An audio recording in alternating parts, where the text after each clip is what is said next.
Good morning students. Last time हमने study किया था फेराडेज लॉज। उस समय हमने स्टडी किए थे कि 2 लॉज थे जो फेराडे ने दिए थे। फर्स्ट लॉ था कि whenever there is a change in the magnetic flux linked with the coil and induced EMF is set up in the coil। दूसरा लॉ था कि वो इंड्यूस्ड EMF होगी कितनी, तो induced EMF E is equal to minus d phi by dt if d phi is change in the magnetic flux in the time dt। तो उन्होंने जो फैराडे ने दिए थे इसके मैग्नीट्यूड की कितनी होगी, और 1831 में ये ला दिए थे किने, फैराडे ने। 2 years after that, in 1833, there was a German physicist और उनका नाम है Heinrich lens.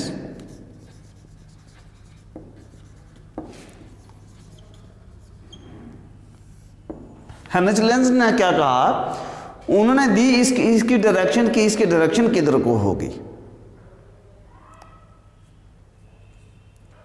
and that law is named as Lenz's law after his name। तो लेंज़ लॉ क्या कहता है कि लेंज़ लॉ ये कहता है कि the direction of the induced EMF produced in the coil will be such that it opposes the cause that is producing it. वो उस काज को अपोज करता है जिसके कारण वो इंड्यूस्ड EMF बन रही है, उस काज को वो अपोज करेगा। एक्सप्लेन करते हैं हम। एक्सप्लेन करने के लिए हम क्या करते हैं, एक हम कॉइल लेते हैं, ये एक कॉइल है, ये ए है, ये इसका पॉइंट, इसका सिरा बी आ गया, और इधर ये लगा लिया हमने एक गैल्वेनोमीटर। यहाँ पर हमारे पास एक 2 वे की लगा लेनी है हमने।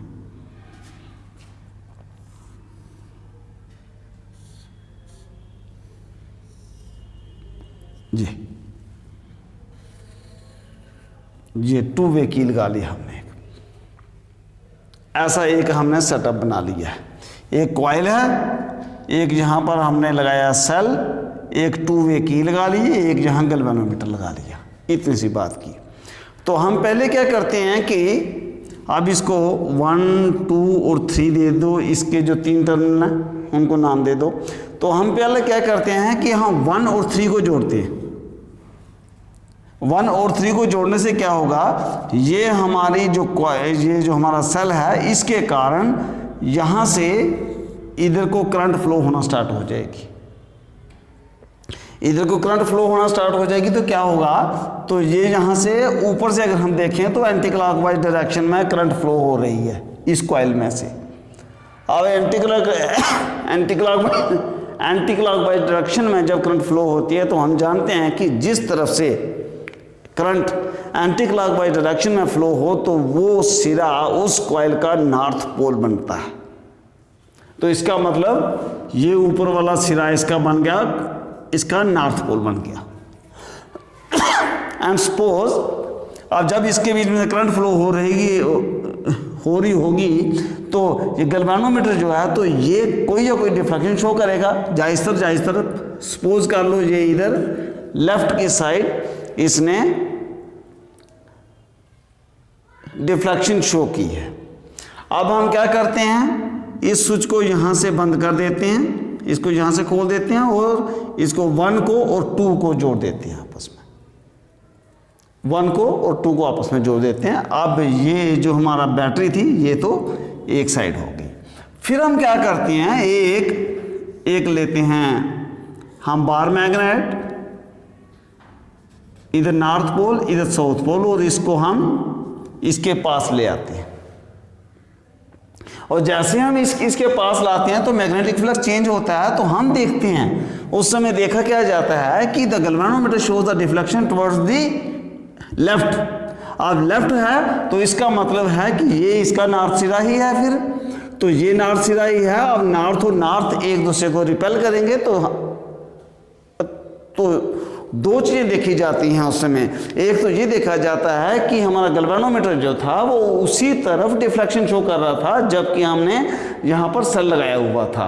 उसके बाद नंबर 2 ये चीज़ देखी जाती है कि ये जो हमारा बार मैग्नेट है ये एक फोर्स ऑफ रिपल्शन महसूस करता है। मतलब आपको जोर लगाना पड़ेगा इस बार मैग्नेट को इसके पास लाने के लिए। तो इसी बात को लेंजिस ने इस बात को दिखाया दुनिया को कि इसकी डायरेक्शन जो होगी इंड्यूस ईएमएफ की वो किस तरीके से की होगी कि वो उस काज को जिसके कारण वो इंड्यूस ईएमएफ फ्लो हो रही है उसको अपोज करेगी, मतलब रिपेल करेगी, इसको दूर एक फोर्स लगाएगी कि ये जो मैग्नेट है ये मेरी तरफ ना आए। ये थी बात जो इस लेंज ने कही थी इन 1833। और जब हमने अब इसके अगेंस्ट हमको काम करना पड़ा तो जी हमको जो काम एक्स्ट्रा करना पड़ता है इसके अगेंस्ट हमको जोर लगाना पड़ता है, तो that work is stored in the form of electrical energy. ये काम जो है तो ये इलेक्ट्रिकल एनर्जी की फॉर्म में स्टोर हो जाता है। और जब हम इसके बीच इसको हम लगा देते हैं, अंदर इसके घुसा देते हैं, जब एक जगह स्टेशनरी होगा तो no induce EMF would be there, जैसा कि हमने फैराडे लॉ में पढ़ा था।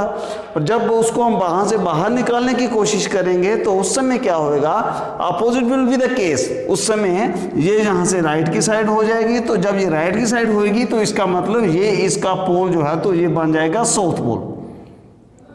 अब साउथ पोल होगा तो फिर क्या होगा, ये हमारा मैग्नेट जो है ये इसको बाहर लाने नहीं देगा।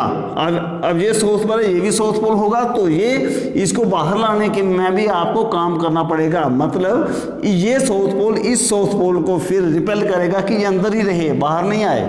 तो उस फोर्स के अगेंस्ट आपको काम करना पड़ेगा। You will have to work against this force and that work is stored in the form of electrical energy.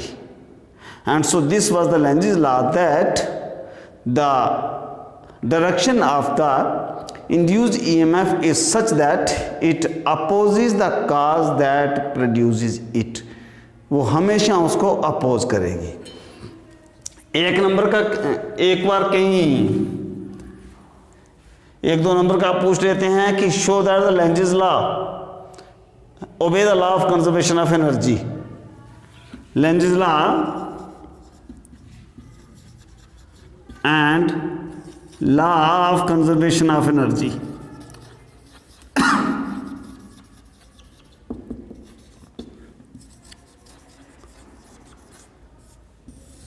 तो उसमें यही बात हम एक्सप्लेन करेंगे कि जब एक कॉइल के पास हम एक बार मैग्नेट लाते हैं तो ये बार मैग्नेट को ये कॉइल अपने तरफ आने से रेजिस्ट करती है, रिपेल करती है।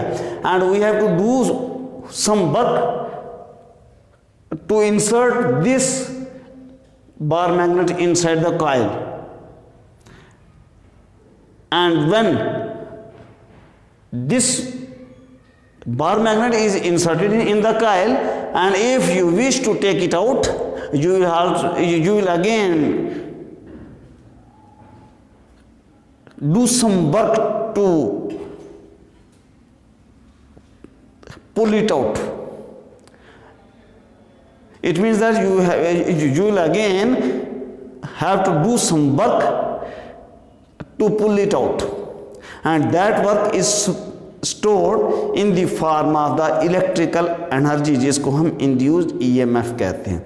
इसलिए कहते हैं कि Lenz's law जो है तो वो law of conservation of energy को ये सपोर्ट करता है, ये उसको ओबे करता है। So my dear student, this was the Lenz's law, जो कि हमें ये बताता है कि what is the direction of the induced EMF that is produced in the coil whenever there is a change in the magnetic flux linked with the coil.